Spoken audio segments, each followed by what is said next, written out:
ผู้ฟังกำลังให้เกียรติรับฟังสถานีวิทยุเจียงใหม่มหานคร FM 107.25 เมกะเฮิรตซ์อันดับต่อจากนี้ไปเจิญอู้จ๋ากำเมืองกับดีเจคำเพชรเจ้า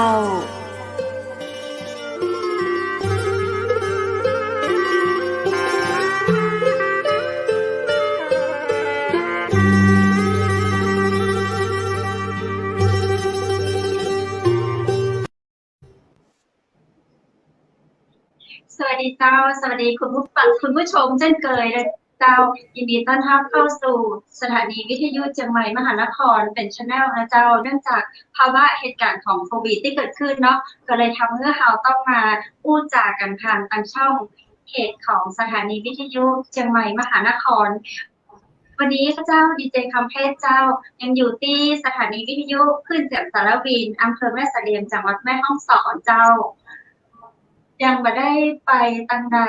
ไก่กว่านี้เนาะในการดูแลตัวเก่าในการเซตตัวเก่าคืออยู่กับตี้เข้ามาที่สุดนั่นเองนะเจ้าแต่วันนี้ข้าเจ้าก็ไม่ได้มาคนเดียวเนอะข้าเจ้าก็มีแขกรับเชิญกับโปรดิวเซอร์คนหล่อมาตัวเจ้นเกยเจ้าสวัสดีเจ้าคุณพุทธเจ้าสวัสดีคุณพุทธโปรดิวเซอร์รูปหล่อของเราเจ้าวันนี้คุณพุทธปาแขกรับเชิญมาตัวเมื่อเจ้าขออนุญาตคุณนุชแนะนำตัวผู้ร่วมรายการที่มาตัวเจ้าได้ครับสวัสดีครับคุณสันตินะครับครับสวัสดีครับผมสวัสดีครับคุณสันติปิยทัศน์นะครับผมคุณสันตินี่นะครับก็คือวันนี้เรามาพูดคุยในเรื่องของคือคุณสันติเนี่ยอยู่ที่มูลนิธิสันติเพื่อสังคมนะครับถูกต้องนะครับแล้ววันนี้เนี่ยหัวข้อที่เราจะชวนคุณสันติพูดคุยเนี่ย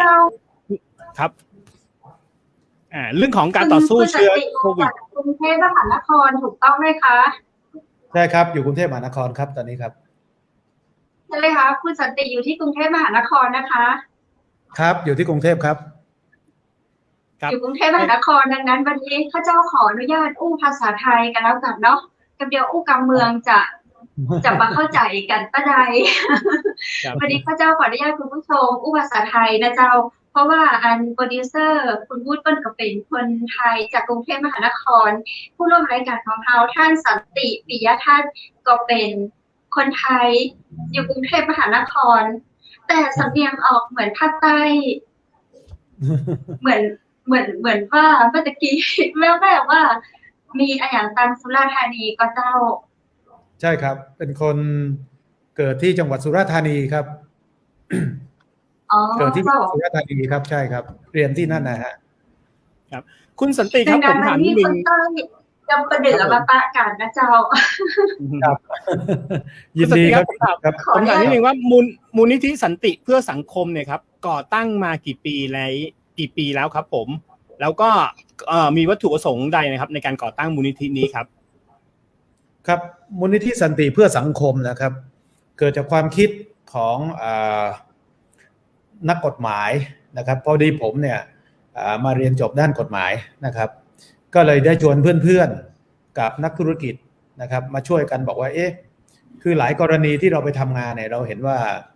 มีหลายคนที่มีทุนทรัพย์น้อยแต่ถูกรังแก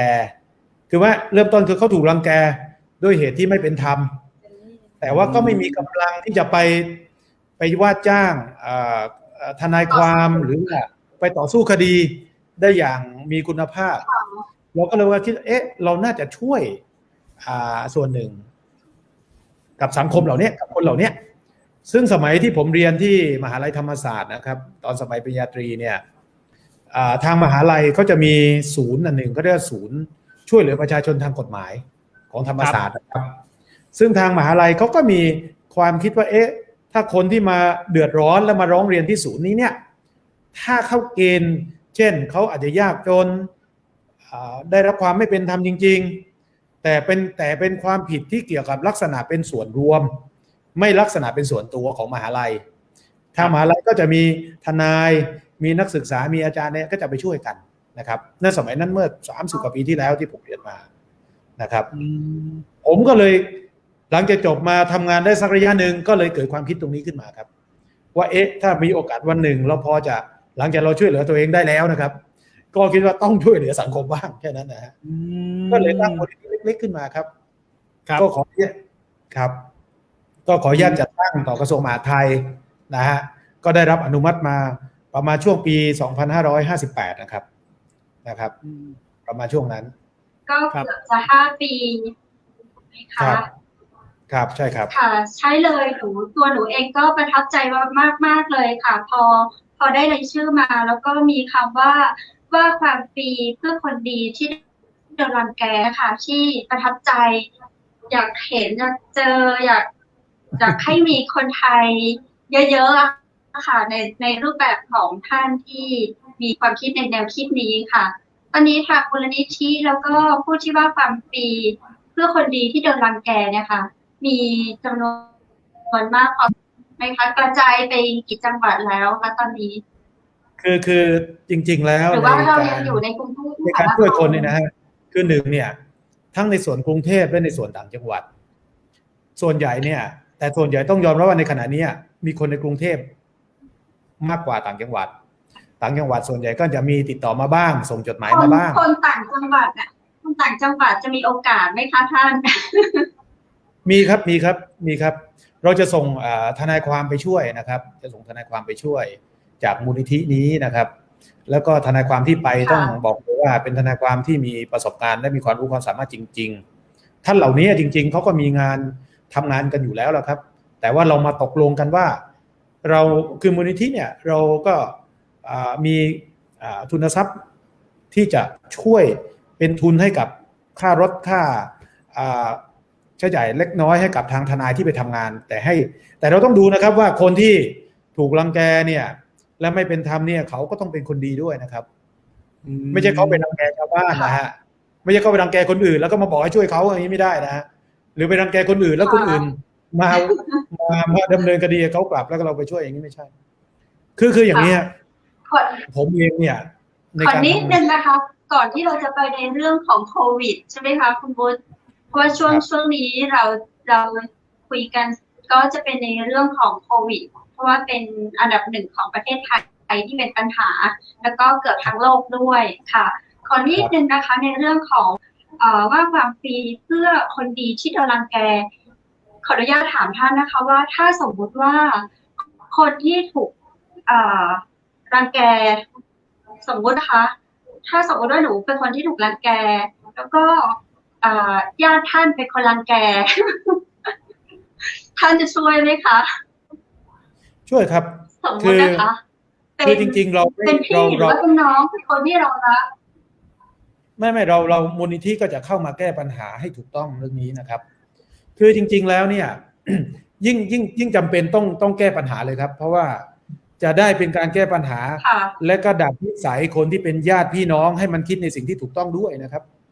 เพราะวันหนึ่งเนี่ยนะฮะไม่มีใครมาอยู่เพื่อจะมาคุ้มครองหรือมาเคลียร์ปัญหาเขาตลอดหรือเราไปเข้าข้างเขาเป็นไปไม่ได้คือถามว่าพูดอย่างนี้หมายความว่าคุณจะไม่ช่วยเหลือพี่น้องเหรอถ้าพี่น้องมารังแกท่านและเราแก้ปัญหาแล้วสอนในสิ่งที่ถูกต้องให้กับเขาดีกว่าปล่อยให้เขาไปสร้างเรื่องใหญ่ๆแล้วถึงวันหนึ่งไม่มีใครแก้ไขปัญหาชีวิตให้เขาได้ด้วยซ้ำผมคิดว่ากลับเป็นเรื่องที่ดีนะครับที่จะต้องแก้ไขปัญหานะครับเพราะฉะนั้นจริงๆเรื่องพวกนี้ทุกคนเนี่ยควรได้รับความเป็นธรรมคือความเป็นธรรมเนี่ยพูดแล้วดูเหมือนนามธรรมนะแต่ท่านเชื่อไหมครับว่าในประสบการณ์ที่ผมทำงานมาถึงวันนี้โดยหลายๆคนทำงานเนี่ยคนที่ไม่ได้รับความเป็นธรรมก็คือประชาชนฟังแล้วก็อุ่นใจคือผมก็เป็นหน่วยเล็กๆนะครับเป็นองค์กรเล็กๆที่ขอพื้นที่ที่เข้ามาช่วยสังคมด้วยนะครับเพราะความเป็นธรรมในสังคมนี้เนี่ยท่านเชื่อหรือเปล่าว่ามันได้มาไม่ง่ายนะครับทุกวันนี้ต้องต่อสู้นะหลายคนเนี่ยนะฮะถูกรังแกไปหาหน่วยงานภาครัฐไปร้องเรียนไปอะไรก็แล้วแต่ท่านเชื่อไหมกว่าจะได้ความเป็นธรรมนี่ยากแค่ไหนทุกวันนี้จริงค่ะจริงค่ะเราเองเนี่ยเอาง่ายๆวันนี้เรียนบางคนยิ่งอยู่วงแชร์ใช่เราก็เลยพยายามหาทางช่วยซึ่งเราก็ได้ช่วยไปหลายๆคนนะครับที่ควรจะต้องทำนะครับนะ ค่ะ ครับเอ๊ะ ก็ นิดนึงครับ ที่ถาม แล้วก็คืออะไรครับคุณเพชรอะไรครับ เชิญ เชิญครับเชิญครับ ค่ะ ก็คือพอทราบมาว่าท่านเคยเป็นท่านมียศเป็นพันตำรวจตรีถูกต้องไหมคะ ใช่ครับใช่ครับ ค่ะท่านมาจากอเมริกาด้วย ไม่ฮะคือผมเกิดที่นี่ครับ แต่ว่าเคยรับราชการเป็นตำรวจนะครับ แล้วก็ตอนนั้นคือไปเรียนต่อที่อเมริกาครับ ก็ไปเรียนกฎหมายนั่นแหละครับ และหลังจากนั้นก็ไปอยู่อเมริกาอยู่ช่วงหนึ่งก็ช่วงเรียนต่อแล้วก็ทำงานนะครับ แล้วก็หลังจากนั้นก็กลับมาเมืองไทยครับผม ก็แสดงว่าท่านผ่านเหตุการณ์ต่างๆนานามาจนมาถึงเห็นอะไรหลายจุดมาจนมาเห็นบางจุดท่านอยากจะทำความดี ท่านจึงลาออกจากตำรวจ คือ หรือเปล่าคะหรือว่ามีเหตุผลอื่น คือการเป็นตำรวจรับราชการก็ช่วยเหลือประชาชนได้นะครับ ก็ช่วยเหลือประชาชนได้ส่วนหนึ่งแต่ว่าแน่นอนการอยู่ในราชการแล้วมาช่วยคนเนี่ยผมว่ามันก็ไม่ง่ายในหลายๆอย่างนะครับ ราชการเขามีวินัยเขามีอะไรกติกามารยาทหลายเรื่องประกอบกับผมเองก็อยากจะออกมาทำธุรกิจด้วยนะครับและก็คิดว่าผมได้มาทำอะไรตามใจที่อยากจะทำหลายๆอย่าง ซึ่งถ้าเป็นราชการอาจจะไม่ค่อยสะดวกนักผมก็เลยตัดสินใจลาออกจากราชการนะครับ ก็เลยได้มาตั้งมูลนิธิได้มาทำงานที่ชอบนะครับราชการดีไหมก็ดีครับแต่ว่าผมรู้สึกว่าผมทำเงี้ยได้ช่วยเหลือคนได้มากกว่านะครับก็เลยตัดสินใจลาออกมาครับ ครับเอ๊ะตอนนี้ครับเดี๋ยวจะได้เข้าหัวข้อที่คุณสันติบอกว่าการต่อสู้กับเชื้อโควิดนะครับโดยอาศัยธรรมะเนี่ยที่จะทำให้จิตใจดีขึ้นนะครับขยายความตรงนี้ให้ผมนิดนึงได้ไหมครับครับคือทุกวันนี้นะฮะผมมองว่าโควิดเนี่ยมาแล้วเราปฏิเสธไม่ได้ครับโควิดมาทั่วโลกเลยทีนี้มาปุ๊บคนมันจะเครียดครับไม่ใช่เครียดแต่เรื่องที่ไปไหนมาไหนไม่ได้นะครับเรื่องอาชีพการทำมาหากินนะครับการติดต่อสื่อสารมันยุ่งยากไปหมดครับการทำงานก็ทำยากครับเดินทางก็ไม่ได้ไปร้านอาหารยังไม่ค่อยจะได้เลยนะครับก่อนหน้านี้ไม่ได้ทุกอย่างความเครียดสะสมความกังวลความระแวงคนในบ้านสามีภรรยานอนอยู่ด้วยกันยังระแวงเลยว่าเธอเป็นโควิดหรือเปล่าใช่ไหมฮะอีกคนบอกอนุไอไปมากไปหน่อยละผมนอนอยู่ที่บ้านผมไอเคาะแคกภรรยาก็บอกเธอไปนอนในห้องดีกว่าไหมเธอน่าจะเป็นโควิดแล้วนะคือมันมากันแบบว่าใช่ไหมฮะซึ่งเมื่อก่อนเราอาจจะเป็นหวัดธรรมดาเราไอคนก็ไม่คิดแต่โควิดนี่คุณไอไม่ได้คุณไปไหนคุณลองไอนะวันนี้คนรังเกียจคนใช่ไหมครับเพราะฉะนั้นผมว่าเรื่องการป้องกันโควิดนี่เป็นเรื่องที่สำคัญนะฮะการดูแลสุขภาพการป้องกันทีนี้ถ้าเลี้ยวคือมาถึงธรรมะครับผมเนี่ยตัวผมกับคนใกล้เคียงหรือรอบข้างเนี่ยผมบอกคนเราก็ต้องทำใจทำจิตใจให้สบายๆอย่าไปเครียดกับมันมากเรื่องโควิดเพราะมันเป็นสิ่งที่ภาษาถ้าคุยถึงเรื่องกฎหมายก็โดยเหตุสุดวิสัยครับครับมันเป็นเหตุสุดวิสัยที่มันเกิดคุณก็ป้องกันตอนนี้มันเกิดขนาดนี้คุณก็แก้ไม่ได้แต่มันต้องค่อยๆแก้ไปค่อยๆป้องกันไปค่อยว่าไปแต่ว่าเหตุมันเกิดขึ้นแล้วครับถ้าคุณเครียดทุกอย่างคุณไม่ทำจิตใจไม่ปล่อยวางมันบ้างอะฮะบางอย่างนะฮะวันนี้คุณต้องคิดถึงชีวิตคุณก่อนชีวิตเพื่อนร่วมงานชีวิตลูกเมียชีวิตนั่นอันดับหนึ่งแล้วล่ะครับคงไม่ใช่ว่าเสี่ยงโควิดเสี่ยงตายด้วยทำงานไม่แน่มันจะตายจริงก็ได้นะครับเราก็ไม่รู้เพราะฉะนั้นผมคิดว่าก็ต้องเอาแต่ว่าพอดีครับวันนี้ให้ชีวิตมันอยู่ได้อะไรที่มันเกินตัวไปอะไรที่มันฟุ่มเฟือยไปคุณต้องลดละลงไปบ้างนะครับคงจะใช้ชีวิตแบบเดิมๆมีหลายคนเขาเปรียบเทียบว่าโควิดรอบ3มาในขณะนี้เหมือนกับสงครามโลก ค่ะท่านคิดตามเหมือนเป็นสงครามโลกหรือว่าคิดแตกต่างยังไงคะผมว่ามันร้ายแรงกว่าอีก คิดต่างหรือว่า ครับ ค่ะ ผมว่าโควิดเนี่ยถ้าผมเทียบแล้วเนี่ยกับสงครามโลกเนี่ยผมว่าโควิดนี่ร้ายแรงกว่าสงครามโลกอีก อืม เพราะว่าสงครามโลกเนี่ยมันยังแบ่งพื้นที่กันรบ ครับ มันยังแบ่งพื้นที่กันรบกันทะเลาะกัน อีกพื้นที่ที่เขาไม่รบเขาไม่ทะเลาะเขาก็ยังใช้ชีวิตที่ค่อนข้างปกตินะครับ คนยังเดินทางไปมาหาสู่กันได้ปกตินะครับ ค่ะ แต่โควิดนี้เนี่ย ค่ะ มันทำให้คุณไม่สามารถทำอะไรได้เลย อืม แทบจะต้องอยู่บ้านเลยนะครับ การงานทุกอย่างจะล้มเสียหายทุกชนิด คุณคิดดูคุณมีสงครามโลกคุณเทียบนะเครื่องบินเนี่ยอาจจะบินได้ไม่ได้เฉพาะในเขตที่พื้นที่ที่เขายิงกันเท่านั้นนะครับ อีกพื้นที่ขั้วโลกหนึ่งยังบินได้ปกติ แต่พอโควิดมีที่ไหนบินได้บ้างไหมครับเครื่องบินต้องจอดทั้งโลกเลย ครับ ใช่ไหมฮะ อืม คนไม่ต้องทำงานทั้งโลกเลยครับ ใช่ไหมครับ แล้วคนป่วยพร้อมกัน ค่ะ ทั้งโลกเลย สงครามโลกมีพื้นที่ที่รบเท่านั้นแหละที่มีคนตายครับ ครับ พื้นที่ที่ไม่รบคนจะไม่ตายครับ เพราะว่าไม่เกี่ยว แต่นี่มันร้ายแรงกว่า เพราะว่าเท่ากับมีพื้นที่สงครามทั้งโลกคือ เรารบกับไวรัสไงครับ ครับ ค่ะ มันผมมองว่ามันแล้วมันมีอาวุธที่มาฆ่าเราถึงห้องนอนด้วยซ้ำ อืม ใช่ไหมฮะ เราสามารถสงครามโลกเนี่ย คุณไปทะเลาะตายอยู่ที่สนามเท่านั้นครับคุณไม่ได้พาระเบิดเข้ามาในห้องนอนคุณนะฮะไม่ใช่ ครับ แต่วันนี้คุณออกนอกบ้านแล้วคุณเข้าบ้าน คุณอาจจะเอาอาวุธไปฆ่าคนที่คุณรักที่บ้านก็ได้นะครับ อืม ค่ะ ผมเลยมองว่ามันร้ายกว่าสงครามโลกโควิด ดังนั้นเมื่อมันร้ายกว่าสงครามโลกเนี่ย ร้ายกว่าทุกอย่างเนี่ย ค่ะ เรานี่เป็นผมมองในแง่ร้ายนะที่คือนี่คือความคิดสินส่วน ค่ะ ตัว แต่ว่าอย่างน้อยที่สุดเนี่ย เมื่อเรารู้เป็นเช่นนี้แล้วเนี่ย หากใครมีกำลังมากกว่า หากใครพอจะช่วยเหลือคนอื่นได้ เราต้องรีบช่วยนะครับ เพราะเราช่วยช้าเขาอาจจะตายก่อน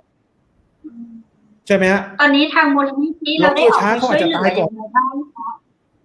ค่ะ คือตอนนี้ตั้งแต่ต้นปี64ผมคือผมเชื่อคนไทยทั้งหมดในสังคมไทยเนี่ย ทุกหลายหน่วยงาน ค่ะ ไม่ว่าจะหน่วยงานภาครัฐเอกชนมูลนิธิหรือบุคคลต่างๆ ก็ช่วยกันจำนวนมากที่ผมเห็นในขณะนี้นะซึ่งดีใจมากเลยเรื่องนี้นะครับผมก็เป็นหน่วยเล็กๆก็เลยตั้งแต่ต้นปี63ผมก็เลยเริ่มที่จะประชุมกันแล้วก็เริ่มที่จะออกไปช่วยกันนะครับช่วงแรกๆก็จะเป็นพวกอาหารแห้งข้าวนะครับแล้วก็ให้ข้าวมันก็กินได้แค่มื้อเดียวหรือ2มื้อผมก็ดูแล้วมันไม่ค่อยโอเค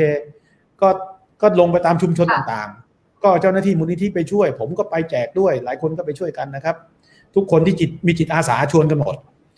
รวมกันทั้งเราก็ให้ของพวกอาหารแห้งด้วยพวกข้าวสารไข่น้ำมันอะไรต่างๆที่เอาไปกินได้สักอาทิตย์นึงอย่างน้อยก็ช่วงที่มันลำบากที่สุดเขาอยู่บ้าน1 อาทิตย์ก็มีข้าวพอกินก็โอเคนะครับนะฮะมันจะได้ตั้งหลักกันได้บ้างนะครับนอกจากนั้นเราก็เครื่องช่วยหายใจซึ่งหายากมากเพราะคนโควิดเนี่ยก็เกี่ยวกับหายใจใช่ไหมครับทางมูลนิธิก็พยายามไปซื้อเครื่องช่วยหายใจด้วยเพื่อเอาไปบริจาคนะครับบางส่วนก็บริจาคให้เป็นเงินสดด้วยครับเพราะคิดว่าเผื่อทีโรงพยาบาลเขาจะได้ไปซื้อตรงวัตถุประสงค์เขาโดยเร็วเลยเพราะเราก็ไม่รู้จะหาวัตถุบางทีหาหน้ากากอนามัยช่วงนั้นก็หายากใช่ไหมครับแต่ช่วงหลังผมสั่งได้เยอะมากทั้งหน้ากากอนามัยพวกเจลนะครับเราก็สั่งมาค่อนข้างจำนวนมากก็แจกทั้งภาคใต้ทั้งภาคอีสานทั้งกรุงเทพถ้าจุดไหนที่มีโควิดระบาดหนักเช่นสมุทรสาครตรงคลัสเตอร์ตรงช่วงที่2ระบาดรอบ2นะครับเราก็รีบระดมไปที่โรงพยาบาลครับก็โรงพยาบาลต่างๆที่อยู่ในพื้นที่เราจะเข้าไปช่วยตรงที่จุดที่มีคลัสเตอร์เกิดขึ้นอย่างนี้ใช่ไหมคะครับถ้าว่าที่ไหนที่มันมีคลัสเตอร์เกิดขึ้นที่ค่อนข้างแรงเราก็รีบเข้าไปช่วยก่อนเลยนะครับเพราะว่าจะช่วยแบ่งเบาบรรเทาสักนิดนึงแต่ถ้าถึงไม่เกิดขึ้นแต่ในชุมชนนั้นเราคิดว่าควรจะช่วยเราก็ส่งไปช่วยครับ ตาม ครับ เช่นจังหวัดต่างๆ หรือว่าโรงพยาบาลหรือชุมชน ก็แจกทีก็แจกปูพื้นที่ไปทั้งจังหวัดไปเลยนะฮะก็ทำกันครับก็ใครแนะนำมาก็ไปช่วยครับ ครับ ความช่วยเหลือหลายด้านเลยนะเราไม่จำกัด เพียงแค่ความทุกข์ด้านใดด้านหนึ่งไม่เพียงแค่วัตถุประสงค์เรื่องของการมาปรึกษาทนายมา แต่ว่าเรื่องความทุกข์ยากความลำบากแม้แต่ในเรื่องของโควิดมูลนิธิเราก็เข้าไปช่วยค่ะ คือช่วงนี้ผมคิดว่า ถึงแม้ภารกิจหลักเนี่ยเราต้องการช่วยคนในที่ไม่ได้ความเป็นธรรมในช่วงโน้นนะครับแต่ว่าวัตถุประสงค์ข้อหนึ่งมูลนิธิก็คือเขาเรียกว่าช่วยผู้ที่ด้อยโอกาสนะครับ ที่ไม่ได้ความเป็นธรรมหรือว่าที่จะให้เข้าถึงความเป็นธรรมในสังคมอย่างเท่าเทียมกัน ทีนี้จริงๆแล้วคำว่าด้อยโอกาสและความเป็นธรรมที่ไม่เท่าเทียมกันเนี่ยคงไม่ได้หมายถึงเรื่องปัญหาทางกฎหมายอย่างเดียวหรอกครับการที่คุณได้รับไม่มีหน้ากากอนามัยการที่ไม่มีอาหารที่พอเพียงก็เท่ากับคุณด้อยโอกาสอยู่แล้วไม่ได้รับความเป็นธรรมอยู่แล้วนะครับไม่ว่าจะด้วยเหตุที่อาจจะรายได้น้อยหรือภาครัฐยังไม่สามารถเข้าไปช่วยเหลือได้ทันท่วงทีเราก็คิดว่าเราก็เข้าไปช่วยก่อนดีกว่าเพราะเราก็ไปได้เร็วไม่ต้องมีขั้นตอนมากมายใช่ไหมครับก็เท่ากับให้เขาได้มีโอกาสจากที่เขาด้อยโอกาสในสิ่งเหล่านี้อยู่ไม่ว่าจะเป็นเรื่องการกินสุขภาพอนามัยผมก็คิดว่าก็ควรต้องรีบช่วยเลยครับไม่ต้องมีขั้นตอนนะครับยิ่งถึงเขาเร็วที่สุดเท่าไหร่แล้วก็ให้ความรู้เขานี่สำคัญก็คือการใช้หน้ากากอนามัยไม่ใช่ว่าใช้กันจนบางคนเนี่ยไม่มีน้อยใช้จนโอ้โหเน่าเลยแล้วนะครับโทษนะฮะมันจะไม่ได้ใช้ได้เยอะขนาดนั้นน่ะเพราะเผลอๆหน้ากากนั้นเลยจะติดเชื้อมาด้วยนะครับใช่ครับเพราะฉะนั้นใช้แค่วันเดียวเพราะฉะนั้นบางคนเนี่ยประหยัดครับใช้วันนี้2 วัน3 วันเขามีน้อยเขาก็ใช้ประหยัดไงเราก็ต้องบอกเขาว่าควรจะใช้มีเพื่อนค่ะเขาคุยให้ฟังนะคะคือเป็นทหารเลยนะคะเป็นนายทหารคือเขาใช้แบบนี้เลยค่ะคุณสติค่ะแมส1ชิ้นเนี่ยค่ะเขาใช้2 วันวันนี้เขาใช้ด้านนี้ค่ะอีกวันเขากลับด้านใช้แล้วฟังแล้วก็ยิ่งงงเลยงั้นคุณก็ยิ่งเอาเชื้อโรคเข้าสู่ตัวเองสิคะถ้าเวลากลับด้านเข้ามาถูกต้องไหมคือในความเป็นจริงก็คือใช้วันเดียววันนั้นแล้วก็เราก็ต้องทิ้งเลยใช่ไหมคะใช่ครับคือจริงๆนะครับแม้กระทั่งคุณสมมติว่าตอนเช้าคุณไปในชุมชนหรือไปในแหล่งที่คนหนาแน่นพลุกพล่านและคุณใช้มาครึ่งวันแล้วเนี่ยครึ่งวันบ่ายเนี่ยคุณก็ยังสุ่มเสี่ยงที่จะติดด้วยซ้ำเพราะเราก็ไม่รู้ว่ามันมีเชื้อโรคต่อหรือเปล่าแล้วเราเองก็ต้องยอมรับว่าเราก็ต้องเที่ยวดึงหน้ากากเปิดเข้าเปิดออกโอกาสมือไปสัมผัสและไปจับหูจับตาจับจมูกจับอะไรต่างๆปากมันก็มีโอกาสติดใช่ไหมครับดังนั้นเนี่ยแท้จริงแล้วการใช้หน้ากากเนี่ยนี่ในความเห็นส่วนตัวถ้าเรามีก็เพียงพอขอโทษนะถ้าใช้ในพื้นที่อาจจะต้องทิ้งแล้วก็ใช้ผืนใหม่ด้วยซ้ำเพราะอย่างวันหนึ่งอาจจะเป็นไม่ใช่อันเดียวนะครับไม่ใช่3-4 วันชิ้นนะครับอาจจะใช่เพราะอย่างนี้คุณสันติครับเพราะว่าที่คุณสันติพูดมาผมว่าค่อนข้างจะถูกเลยเพราะว่าอย่างหน้ากากอนามัยเนี่ยไม่ใช่ว่าใส่แล้วจะป้องกันได้นะใช่ครับบางคนนึกว่าใส่ปุ๊บเนี่ยต่อให้เป็นหน้ากากทางการแพทย์เนี่ยนึกว่าจะแบบป้องกันได้นะครับจริงๆป้องกันไม่ได้เหมือนกันถ้าเกิดคุณยังถอดเข้าเอามือเข้าไปเอามือออกไปอะไรอย่างเงี้ยครับนะฮะได้เดี๋ยวตรงนี้ผมขอนิดนึงอย่างถ้าสมมุติว่าคนที่อยากจะแบบขอความช่วยเหลือครับตรงนี้มีช่องทางในการติดต่อเนี่ยตรงไหนบ้างครับของมูลนิธิครับคือมูลนิธิเนี่ยก็มี Facebook ของมูลนิธินะครับก็เข้าไปในสันติฟาวเดชั่นนะฮะหรือมูลนิธิสันติเพื่อสังคม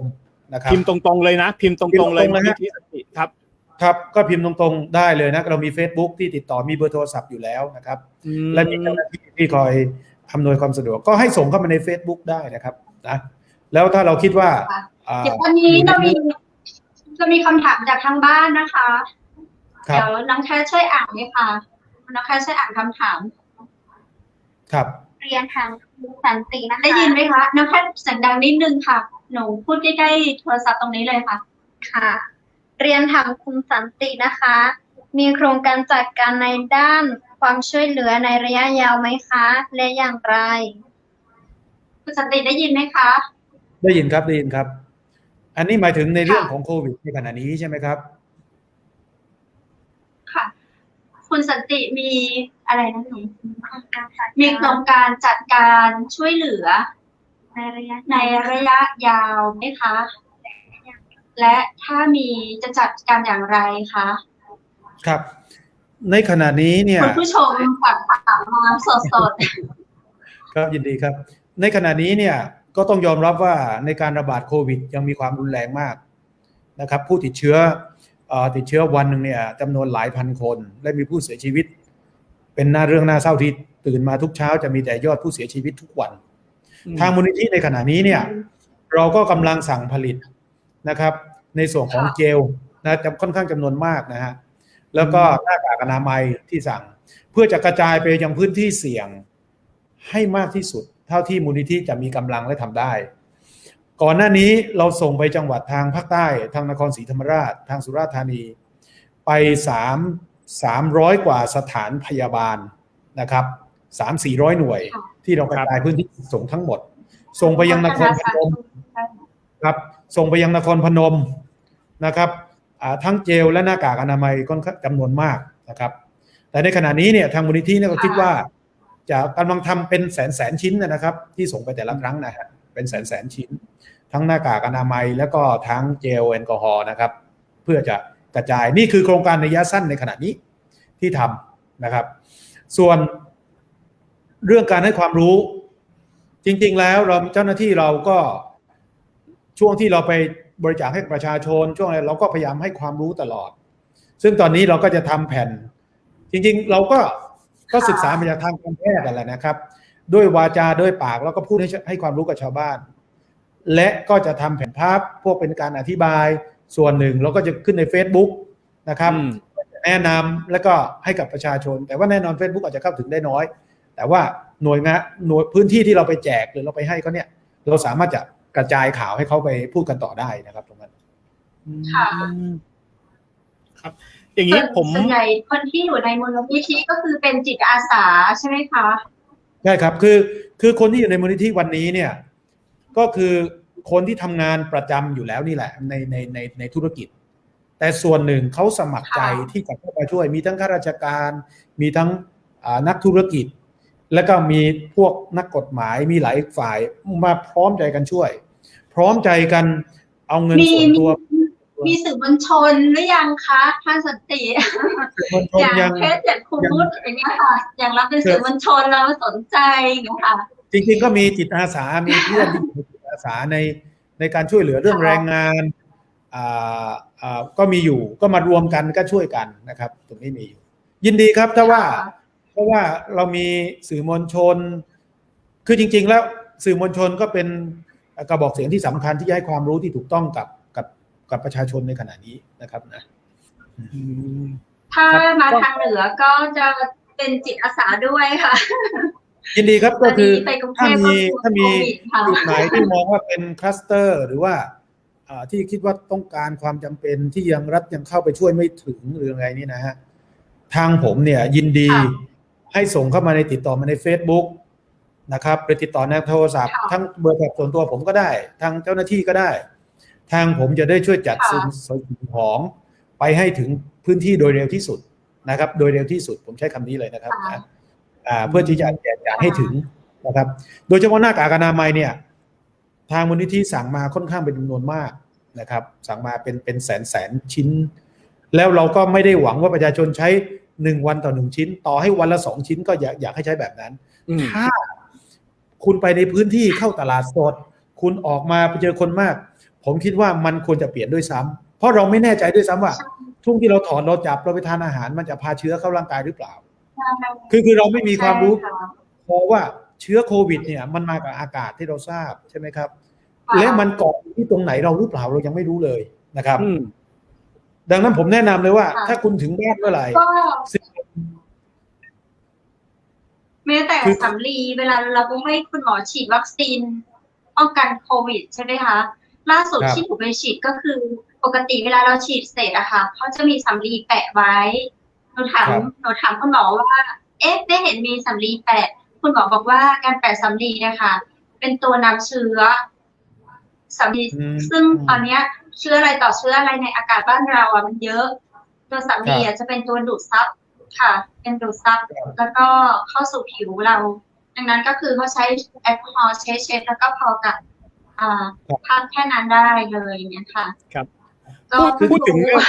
ครับพูดถึงเรื่องวัคซีนกันนิดนึงครับคุณสันติฉีดวัคซีนหรือยังครับ ผมได้รับวัคซีนไป ฉีด แล้ว แล้ว ครับ ค่ะ ผมได้รับวัคซีนแล้วครับวัคซีนชิโนแวค ฉีดซิโนแวคค่ะฉีดซิโนแวค แล้วคุณสันติคิดยังไงกับตอนนี้ที่เป็น สื่อมวลชนฉีดตั้งแต่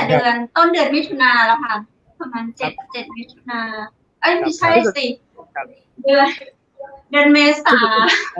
ฉีดตั้งแต่ คุณสันติคิดยังไงกับกระแสตอนนี้ว่าบางคนก็ฉีดบางคนก็แบบยังไม่ฉีดบางคนก็ยังกลัววัคซีนเชื้อตายเชื้อไม่ตายอย่างเงี้ยครับ อยากฟังทัศนคติของคุณสันติครับ ผมว่าจริงๆแล้ววันนี้เราคงต้องก็เหมือนที่เราคุยก่อนหน้านี้ว่าสภาวะที่เกิดวันนี้ร้ายแรงกว่าสงครามโลกอีกนะครับเพราะเราไม่รู้เลยว่าวันนี้เนี่ยเราจะแพ้ตรงสงครามนี้วันไหนเวลาไหนทุกเวลาเลยนะครับเราระวังกันไม่รู้ว่าจะถึงวันจุดไหนที่เราจะปลอดภัยหรือไม่แล้วคนที่เรารักที่อยู่ที่บ้านจะเป็นอย่างไรพ่อแม่พี่น้องลูกหลานดังนั้นเนี่ยผมว่าต้องให้ความเชื่อมั่นนะครับเรื่องวัคซีนเนี่ยกว่าเขาจะผลิตแต่ละขั้นตอนมาเขาได้มีการทดสอบแล้วนะครับประเทศไทยเรามีหมอที่เก่งมีองค์การสาธารณสุขเราที่มีคุณภาพสูงมากติดระดับโลกดังนั้นเมื่ออย.หรือสาธารณสุขหรือรัฐบาลได้ตรวจสอบแล้วว่ามันดีต่อแน่นอนมันไม่ได้เป็นอันตรายนะครับก็ควรที่จะต้องฉีดแล้วครับผมแล้วผมแนะนำให้ทุกคนฉีดวัคซีนถ้าหากว่าท่านคิดว่าข้างก็ลองศึกษาข้อมูลดูนะครับไม่จำเป็นต้องมาเชื่อผมพูดทั้งหมดแต่ผมเห็นว่าวัคซีนเป็นทางเดียวเท่านั้นในขณะนี้ที่จะป้องกันโรคแต่ข้อมูลลวงก็ออกมาเยอะนะคะครับก็ติดต่อคนไทยเราไปหลงเชื่อข้อมูลลวงเยอะค่ะจริงๆมีคุณหมอที่มีคุณหมอตามที่โรงพยาบาลต่างๆหลายแห่งเขาก็ให้ความรู้ที่ถูกต้องนะครับว่าการดูแลสุขภาพเป็นยังไงแล้วการฉีดวัคซีนเนี่ยจำนวนมากมันจะทำให้โอกาสเรากลับมาใช้ชีวิตแบบปกติได้นะครับวันนี้ถ้ามีคนฉีดวัคซีนน้อยโดยความที่กลัวกันนะครับมันก็จะไม่สามารถที่จะประเทศก็เดินต่อลำบากเหมือนกันนะครับครับก็อย่างนี้อย่างเมื่อกี้เดี๋ยวผมขอย้ำตรงหัวข้อเรานิดหน่อยที่คุณสันติบอกว่าเชื้อโควิดเนี่ยโดยอาศัยธรรมะเนี่ยคือธรรมะเนี่ยไม่จำเป็นที่ต้องสวดมนต์แต่อาศัยวิธีการคิดแบบธรรมะจะทำให้จิตใจเราดีขึ้นใช่ครับคือบางคนก็ไปคิดแบบว่าไอ้โควิดนี่มันเป็นเรื่องกรรมเก่าเพราะว่าถ้าไม่มีกรรมเก่าก็คงไม่เป็นโควิดคือผมไม่ได้อยากให้คิดแบบนั้นนะครับแต่ผมกำลังคิดว่าชีวิตก็คงยังต้องดำเนินต่อไปนะฮะยังต้องดำเนินต่อไปแต่เราต้องไม่ประมาทครับวันนี้คือเราประมาทไม่ได้เลยนะครับการไม่ประมาทก็คือ1ต้องดูแลสุขภาพอย่างมีวินัยจริงๆทั้งต่อหน้าและรับหลังไม่ใช่ว่ารัฐบอกว่าต้องใส่หน้ากากพอปุ๊บกาดตกที่เขาบอกกาดตกนะครับคือกาดคงต้องไม่ตกเด็ดขาดจนกว่าจะโรคนี้จะหายไปจากสังคมนี้นะครับส่วนหนึ่ง2คงต้องลดในเรื่องของความที่เจ้าต้องทำงานเหมือนเดิมทำงานหนักขึ้นเพราะว่าเนื่องจากรายได้น้อยลงผมคิดว่าวันนี้ทุกคนก็มีรายได้น้อยทุกคนครับแต่ก็ต้องการกินอยู่อะไรต่างก็ต้องพอเพียงมานิดนึงใช่ไหมฮะตัวนี้นะเพื่อรักษาคนที่เรารักป้องกันคนที่เรารักก่อนผมเรียนท่านด้วยความเคารพและด้วยจริงใจผมวันนี้เลยว่าทุกวันนี้ผมไม่เจอคุณแม่มาปีแล้วนะ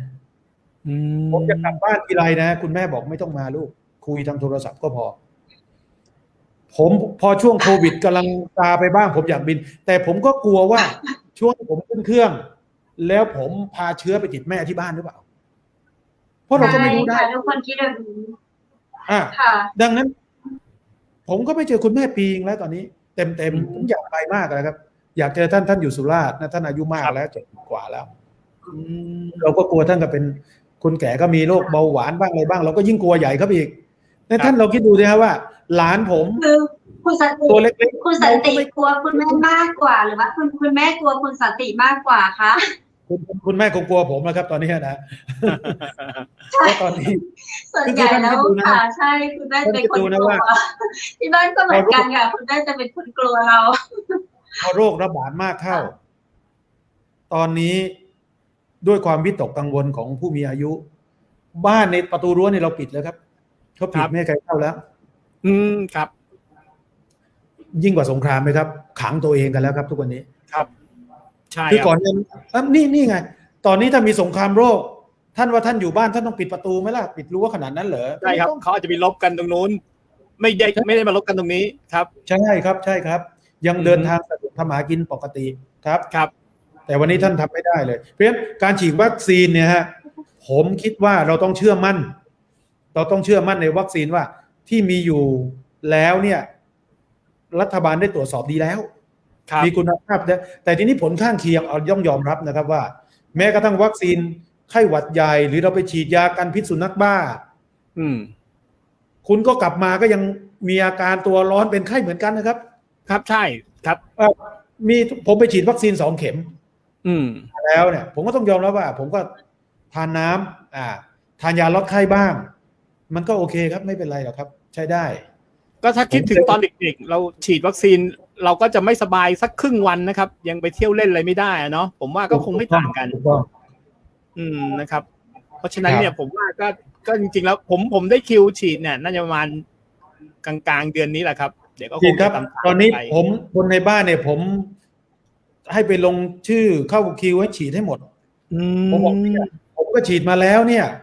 ครับผมเนี่ยจริงๆมีโรคประจำตัวด้วยมีโรคหลอดเลือดด้วยนะครับผมยังฉีดนำไปก่อนเลยผมบอกไม่เป็นไรหรอกคือคนเรามันต้องทำใจครับคือถ้ามันฉีดแล้วเนี่ย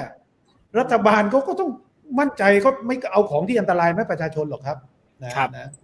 คือต้องเชื่อมั่นในการสาธารณสุขไทยครับเราต้องเชื่อมั่นครับคิดเหมือนกันเลยกลับมาก็ไม่รู้คุณสันติจะเป็นเหมือนเพศหรือเปล่าอะค่ะกลับมาคือนอนหลับ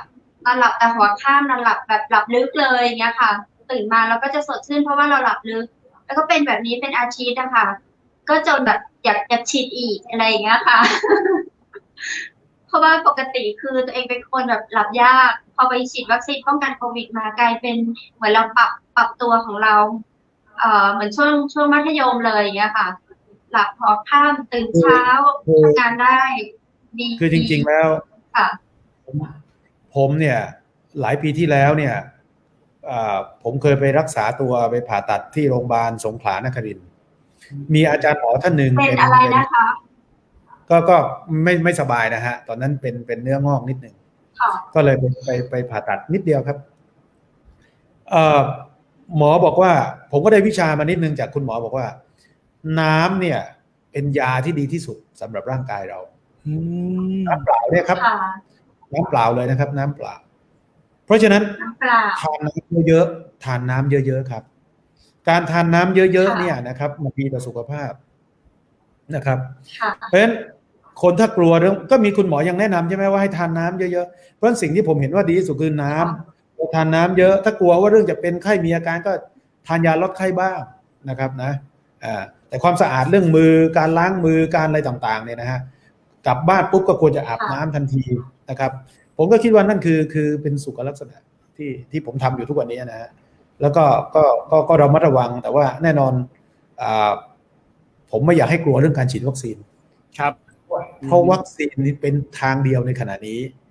ที่จะทำให้เราสามารถเดินธุรกิจลูกเราจะได้ไปโรงเรียนได้ลูกหลานเราจะได้ไปเรียนหนังสือเราจะได้ทำมาหากินได้ประเทศเดินได้ธุรกิจต่างๆเดินได้ทุกคนมีงานทำใช่ไหมถ้าฉีดวัคซีนกันน้อยแล้วก็บังคับไม่ได้ครับเชิญนะฟังคุณสันติให้ความรู้แล้วก็ให้คำแนะนำกับพี่น้องประชาชนคุณผู้ชมเยอะมาพอสมควรขอฝากไปทางรัฐบาลหน่อยไหมคะคุณสันติอยากฝากอะไรไปทางรัฐบาลไทยคะเหมือนว่ารัฐบาลไทยเรากำลังถูกโจมตีหรือว่า จริงไม่จริงอะไรยังไงลองขอทางคุณสันติวิเคราะห์ให้คุณผู้ชมฟังนิดนึงค่ะครับคือตอนนี้รัฐบาลก็พยายามที่จะเอาวัคซีนมาให้กับประชาชนนะครับซึ่งถึงแม้ว่ามันอาจจะช้าไปบ้างในขณะนี้นะฮะด้วยเหตุผลอะไรก็แล้วแต่ผมคิดว่าเราต้องเชื่อมั่นในสิ่งที่รัฐบาลนำมาก่อนวัคซีนทุกชนิดนี่นะครับได้ผ่านมาตรฐานของอย.ได้ตรวจสอบแล้วนะครับว่ามีคุณภาพและมีความปลอดภัยนะครับผลข้างเคียงมีไหมผมว่าก็เป็นธรรมดาครับเพราะว่าวัคซีนผลิตโดยความฉุกเฉินเร่งด่วนในขณะนี้เพื่อให้ทันต่อการแก้ไขปัญหาโรคนี้ก็คงอาจจะต้องมีบ้างแต่ผมยังเชื่อมั่นนะครับว่ามีความปลอดภัยสูงมากในขณะนี้เพราะฉะนั้นไม่ว่าจะเป็นวัคซีนต่างๆชิโนแวคชิโนฟาร์มหรืออะไรก็แล้วแต่นะครับหรือจะมีโมเดอร์นาอะไรมาก็แล้วแต่ครับแล้วแต่ละท่านแต่ผมคิดว่าเมื่อมาแล้วเนี่ย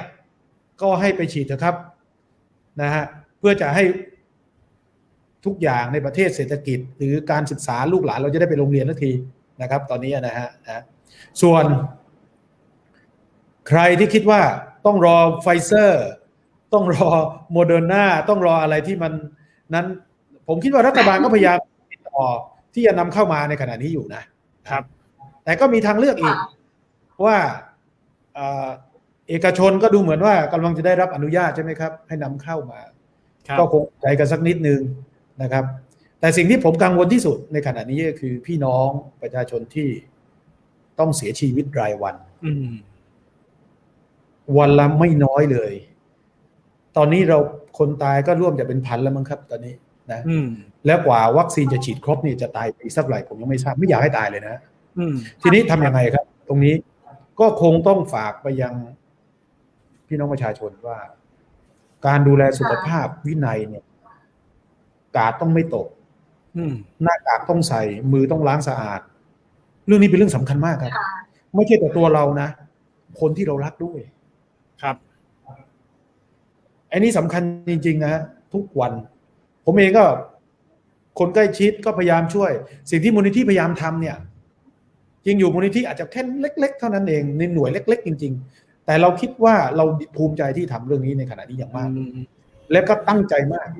นะครับโดยไม่กังวลอะไรเลยทุกคนเต็มที่จริงๆนะครับนะเพราะฉะนั้นก็ฝากว่าให้ทุกคนช่วยกันและคนที่พอจะมีกำลังและคิดว่าที่จะช่วยสังคมได้ท่านก็ช่วยในวิธีทางของท่านก็ได้นะครับไม่จำเป็นต้องเป็นมูลนิธิหรอกครับท่านก็ช่วยส่วนตัวก็ได้ซึ่งผมว่ามีคนจำนวนมากช่วยอยู่นะในขณะนี้ช่วยอยู่ครับในสังคมคนไทยมีคนช่วยกันอยู่เยอะแต่ว่าสงสารพี่น้องที่ว่าต้องมาเสียชีวิตไปก่อนนะครับเพราะว่านี่ฮะไม่รู้จะทำอย่างไรแต่ก็ฝากรัฐบาลให้เร่งหน่อยนะครับคือหมายความว่าสปีดหน่อยไม่ว่าจะเป็นเรื่องของวัคซีนไม่ว่าจะเป็นเรื่องของที่เกี่ยวข้องกับเรื่องการพยาบาลนะครับพยายามช่วยประชาชนนิดนึงเพราะว่าไม่อยากให้คนไทยตายมากกว่านี้นะครับจริงๆแล้วเยอะมากแล้วครับตอนนี้แต่ผมว่าจุดเล็กๆนี่แหละครับก็คือเรานี่แหละคนเรานี่แหละครับถ้าจะช่วยเนี่ยจะช่วยหมอจะช่วยอะไรเนี่ยเอาดูที่ตัวเราเองก่อนนะเนาะออกจากบ้านอย่าลืมใส่หน้ากากอย่าไปรวมกลุ่มกันเยอะอย่าไปทำผิดที่เขาห้ามมาอย่างเงี้ยผมว่าถ้าเราทำกันได้ตรงนี้เนี่ยผมว่าก็จะเบาบางภาระของบุคลากรทางแพทย์เยอะผมเห็นด้วยกับทางคุณวุฒิมากครับตรงนี้ครับแค่เราไม่ป่วยเนี่ย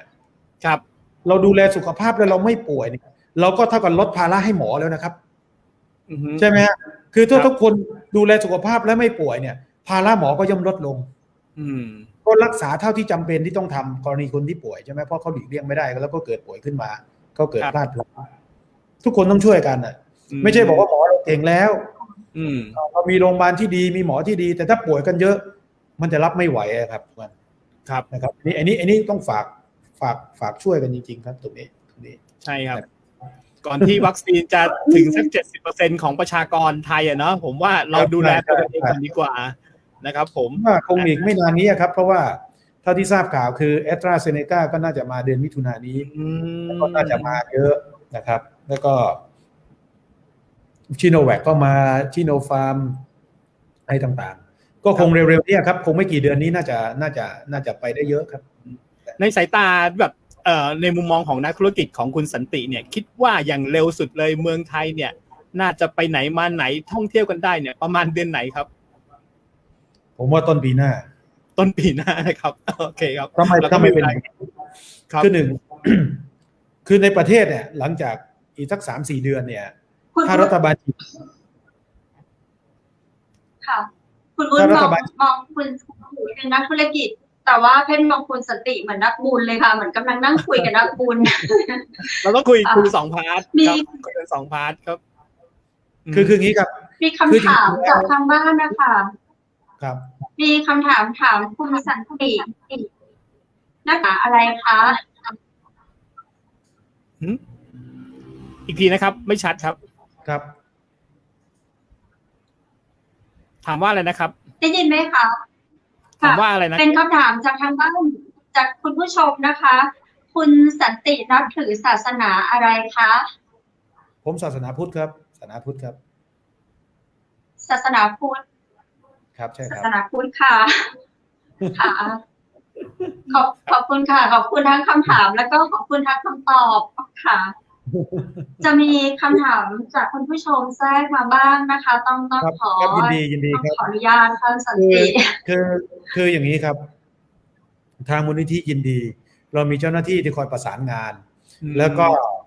ในเรื่องของหน้ากากอนามัยเจลนะครับแล้วก็ถ้ามีเครื่องช่วยหายใจตอนนี้กำลังคิดเรื่อง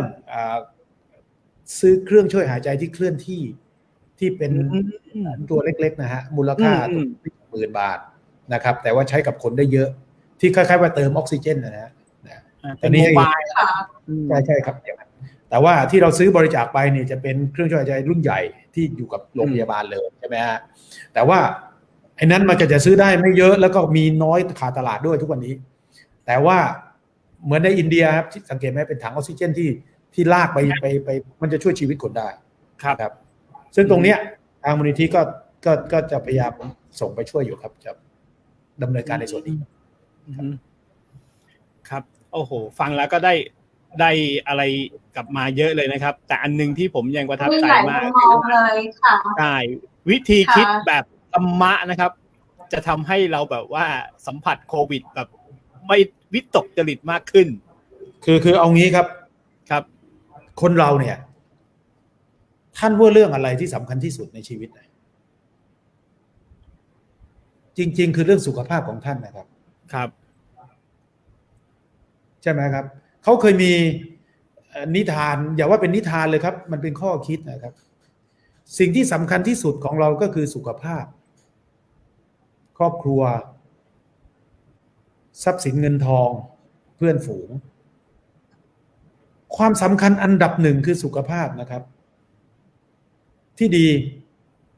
ข้อที่สองคือคุณมีครอบครัวที่ดีทรัพย์สินเงินทองเป็นข้อหลังเห็นไหมฮะผมถามจริงๆว่าถ้าคุณสุขภาพไม่ดีเนี่ยคุณมีทรัพย์สินสัก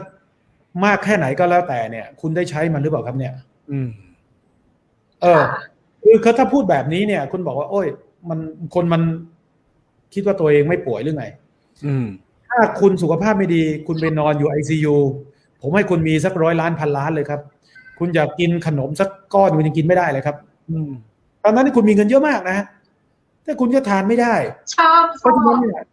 เพราะฉะนั้นเนี่ยดีมากเลยค่ะเพราะฉะนั้นเนี่ยคุณต้องหยุดความโลภหรือความอะไรของคุณในช่วงนี้คุณต้องเอาเรื่องสุขภาพเป็นหลักทั้งตัวคุณเองและคนรอบข้างให้ได้ก่อนไม่ใช่คิดว่าต้องหาเงินก่อนนะครับยิ่งอยู่เงินก็สำคัญอะไรก็สำคัญผมเข้าใจนะต้องกินอยู่ปากท้องคนเราแต่ถ้าคุณป่วย1 คนคุณสุขภาพหรือคุณตายไปแล้วคนข้างหลังอย่าเอาไงทีนี้ครับสุขภาพจึงเบอร์ 1ครับวันนี้ที่มูลนิธิเล็งเห็นก็คือเรื่องสุขภาพเราที่เราให้เราดูแลสุขภาพคุณผมไม่ได้เอาเงินไปให้คุณแบบว่าหาเงินไปให้คุณผมก็ไม่มีเงินพอที่จะไปให้คุณหรอกแต่ผมจะให้สุขภาพคุณให้ได้ครับเรามีโรงพยาบาลประจำของเราอยู่ไหมคะอะไรฮะทางคุณสันติทางมูลนิธิเนี่ยค่ะเรามีโรงพยาบาลประจำของเราอยู่ไหมคะคืออย่างบางมูลนิธิเนี่ยเขาจะอยู่ประจำที่โรงพยาบาลนั้นๆเลยเนี่ยค่ะ อ๋อไม่ข แต่ องผม ของ นี่ คุณสันติคือ ของผมนี่ก็คือไม่ได้มีโรงพยาบาลประจำแต่ว่าช่วงนี้มันเป็นช่วง ค่ะ โควิด เราก็จะส่งเกี่ยวกับเรื่องเนี้ยฮะเกี่ยวกับเรื่องของหน้ากากเรื่องเจลหรือเรื่องอะไรต่างๆ หรือแม้กระทั่งเครื่องช่วยหายใจไปที่โรงพยาบาลเป้าหมายเลย ที่เราคิดว่าเขาจำเป็นต้องใช้ เราต้องรีบส่งไปเลยครับตรงนี้ ที่เราทำนะฮะตอนนี้นะฮะไม่ว่าจะอยู่ที่ไหนแล้วครับ ถ้าร้องขอมาแล้วเราจัดได้เราจะรีบทำโดยด่วนเลยนะครับ หมดโควิดไปเนี่ยคุณสันติคิดว่าแนวคิดของคนทำงานหลายๆคนเนี่ยจะเปลี่ยนไหมครับ คือคงต้องหันมาใส่ใจกับเรื่องของครอบครัวเรื่องสุขภาพมากขึ้น เพราะว่าโควิดมันมาสอนเราอยู่เรื่องนึงว่าชีวิตคนเรามันไม่แน่นอน นี่คือธรรมะชัดเจนคือชีวิตคนเราไม่แน่นอน คือทุกคนเนี่ยที่อยู่กันวันนี้เนี่ยเราอาจจะคิดหลายคนคิดว่าตัวเองไม่คิดว่าตัวเองจะตายนะครับมีไหมมีใครคิดว่าที่เราอยู่กันทุกวันเนี่ยเรามีใครคิดบ้างว่าตัวเองจะตายไหมไม่มีใครคิดครับน้อยมากที่คิดว่าตัวเองจะตายคิดว่าเรายังจะอยู่กันไปอีกเท่าไหร่ไม่มีใครตอบหรอกแต่ไม่คิดว่าจะตายไม่มีใครคิดค่ะคนไทยถูกปลูกฝังมาด้วยค่ะห้ามพูดถึงเรื่องตายอะไรแบบนี้คือจริงๆผมก็ไม่ได้คิดว่าจะตายหรือไม่ตายแต่ว่าเราต้องยอมรับข้อว่ามันมีเป็นความไม่แน่นอนครับผมพูดกับครอบครัวผมพูดกับทุกคนผมบอกเรื่องนี้มันไม่แน่นอนดังนั้นสิ่งที่แน่นอนที่สุดก็คือวันนี้ต้องทำให้ดีที่สุดทำอะไรให้ดีที่สุดล่ะก็ภารกิจหน้าที่ของคุณวันนี้มีช่วงโควิดสิ่งที่ดีที่สุดที่คุณต้องทำคือดูแลสุขภาพให้ดีที่สุดนั่นคือที่สุดแล้วไม่ใช่ไปทำงานให้มากที่สุดแล้วไปเสี่ยงใครไม่ใช่นะแต่ถ้าคุณทำงานอยู่ที่บ้านคุณไม่เจอใครก็อีกเรื่องแต่ถ้าคุณออกไปนั่งประชุมทั้งวันทั้งคืนระวังแล้วกันใช่ไหมครับครับไม่ใช่ว่ามีหมอดีจะช่วยได้นะบางคนเนี่ยมีผู้ใกล้ชิดกับทางพาร์ทเนอร์ผมนะครับ3 วันนะโควิด3 วันเสียเลยนะครับโอ้โหเนาะใครจะไปรู้ผมคุยเมื่ออาทิตย์ที่แล้วเขามานั่งคุยกับผมพอดีเนี่ยรุ่นพี่ผมเนี่ยโดนโควิดเป็นโควิด3 วันตายเลยพวกที่เป็นไปได้ไงเขาบอกว่าพอเขารู้ก็ตายเพราะว่าโรคเขามีโรคประจำตัวด้วยไงมีเบาหวานมีความดันเพราะว่าเนี่ยรุ่นพี่เขาผมมองว่าเฮ้ยคือผมก็ไม่ค่อยอยากคิดเรื่องตายแต่ว่าเห็นไหมมันไม่มีอะไรแน่นอน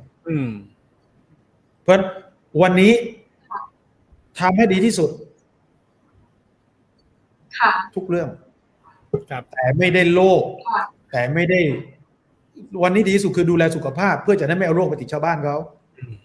ครับและถ้าพอจะมีกำลังใช่ครับถ้าพอจะมีกำลังคุณอย่าไปกังวลเลยคุณช่วยก็ไปเถอะใช่ไหมบางคนผมยังบอกเลยนะคนที่ได้หน้ากากอนามัยบอกเรื่องหน้ากากอนามัยใช้ไม่ต้องขี้เหนียวนะขอโทษพูดแบบภาษาบ้านๆหน่อยคือถ้ามันดูแล้วมันเก่าแล้วมันใช้เยอะแล้วคุณต้องทิ้งนะต้องทิ้งนะแล้วก็คุณก็เอาอันใหม่ไปใช้เราพอจะช่วยได้เราก็ช่วยกันไปติดต่อไปที่มูลนิธิสันติได้ติดต่อไปที่สันติเพื่อสังคมได้คุณสันติคะคุณวุฒิคะถึงช่วงสุดท้ายของรายการแล้วนะคะเดี๋ยวช่วงสุดท้ายของรายการตรงนี้ค่ะอยากจะให้ทางคุณสันตินะคะฝากข้อคิดแนวคิดเพิ่มเติมให้คุณผู้ชมค่ะช่วงสุดท้ายของเราแล้วค่ะเชิญค่ะครับก็ช่วงนี้เป็นช่วงที่โควิดระบาดมากก็ขอให้ทุกคนดูแลสุขภาพนะครับถือว่าเป็นเรื่องที่สำคัญที่สุดนะแล้วก็ดูแลคนที่เรารักเพื่อนฝูงนะครับช่วยเหลือคนที่กำลังเดือดร้อนถ้าหากว่าไม่เหลือบากกว่าแรงเราจริงๆนะครับเพื่อจะให้ผ่านสถานการณ์นี้ไปให้ได้นะครับเพราะคนที่เดือดร้อนถ้าเราไม่ยื่นมือเข้าไปช่วยเหลือบางครั้งเขาก็ต้องไปเสี่ยงภัยทั้งเขาก็ไม่อาจจะเต็มใจหรือไม่เต็มใจผมไม่รู้เขาก็ต้องไปเสี่ยงภัยเพื่อต้องทำมาหากินแบบต้องเสี่ยงภัยนะครับใช้คำนี้ดีกว่าซึ่งผมคิดว่าถ้าเรายังช่วยกันได้อะไรกันได้นะครับแค่แนะนำมีความรู้ก็สำคัญอะไรก็สำคัญนะฮะ แล้วขอให้ทุกคนผ่านช่วงนี้อย่างรอดปลอดภัยนะครับให้อย่าประมาทครับนี่เป็นหลักธรรมที่สำคัญคือต้องตั้งอยู่ในความไม่ประมาทนะครับแล้วก็ขอให้ทุกคนโชคดีนะครับ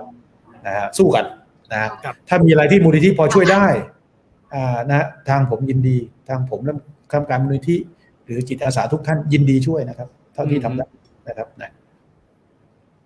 ครับผมวันนี้ก็ต้องขอบคุณ ทาง คุณสัน รายการ ติ เชียงใหม่ มาก ม นะ หา คน รับ ครหวังเป็นอย่างยิ่งเลยนะคะ ว่าจะได้เชิญคุณสันติมาร่วมรายการแล้วก็ได้มุมมองที่ดีๆแบบนี้อีกค่ะสำหรับวันนี้เวลาของเราก็หมดลงแล้วค่ะคุณวุฒิคะคุณสันติคะต้องลาจากกันตรงนี้ก่อนโอกาสหน้าเรามาพูดคุยกันเพิ่มเติมในส่วนหัวข้ออื่นๆเชื่อว่าถ้าเรามีสิ่งที่เสมอกันก็ได้เจอกันอีกขอบพระคุณทุกท่านนะคะสวัสดีค่ะ ขอบคุณครับคุณเพชรครับขอบคุณครับคุณวุฒิครับครับยินดีครับขอบคุณมากครับเจ้าคุณผู้ชมเจ้าพระเจ้าเจนทำแพทย์ก่อน สถานีวิทยุเจียงใหม่มหานคร 107.25 เมกะเฮิรตซ์ ขอแสดงความห่วงใยและเป็นกำลังใจให้ทุกท่านในช่วงการระบาดของโรคโควิด -19 ในครั้งนี้ เพื่อลดความเสี่ยงควรสวมหน้ากากอนามัยทุกครั้งล้างมือเป็นประจำขอให้อยู่ที่บ้านให้นักที่สุดด้วยความปรารถนาดีจากหมู่เฮาเจ้าเจียงใหม่มหานครสนับสนุนโดยกาแฟโกแม็กคอฟฟี่และโรงแรมแม่เสรียงเวียงงามโทร 053-621-444 และ 081-595-2883